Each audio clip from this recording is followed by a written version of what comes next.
主计总处公布，去年phòng請的員工全年總薪資的平均數是73.2萬，不過要到7成的上班族呢，這一年的薪水攏無到這個水準。有學者是認為講，政府若准干涉，可能會引起反彈，認為會當用社會福利等等的方式來解決這薪水不平衡的問題。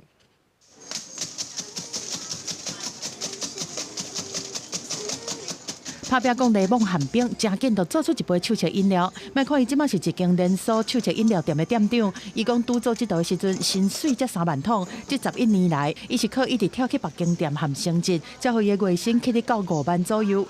餐飲業的薪水其實蠻讓人家常詬病的一個點，就是好像薪水一直加不上去。那以我這樣這麼多年的經驗，其實我自己深刻體會是，唯有不斷透過換不同行業的工作，去提升自己的產業價值，才有辦法職位越換越高，薪水越開越好。剛開始的話，薪資當然沒有像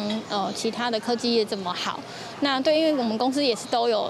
考核啊，或者是相對的評比，對，所以就會慢慢的調整這個薪資。雖然台灣今年的經濟成長率應該是5%外，跌到6%。但是，這經濟成果要全面共享，敢若是真困難。主計總處公布，去年受雇員工全年平均總薪資是73.2萬，算落來等於平均的月薪是6.1萬。但是，煞有要7成的上班族，領的錢是無夠平均總薪資，這款比例嘛創歷史上第2懸。全國3工認為講，去年立法院3讀通過中小企業發展條例，鼓勵企業替勞工來加薪，就會當佇個扣稅所得內面低減175%。建議主管機關應該介入調查。該實施的成效，是不是因為政策性的誘因，營業所得抵減率175%，對雇主來講沒有誘因的話，那是不是還要檢討適度的一個調高？這個獨立董事也好，或者信託管理員也好，可以有勞方的代表，那這樣的話，他就可以去做一個平衡的作用。學者建議講，政府是加派過度監有私部門的薪資政策，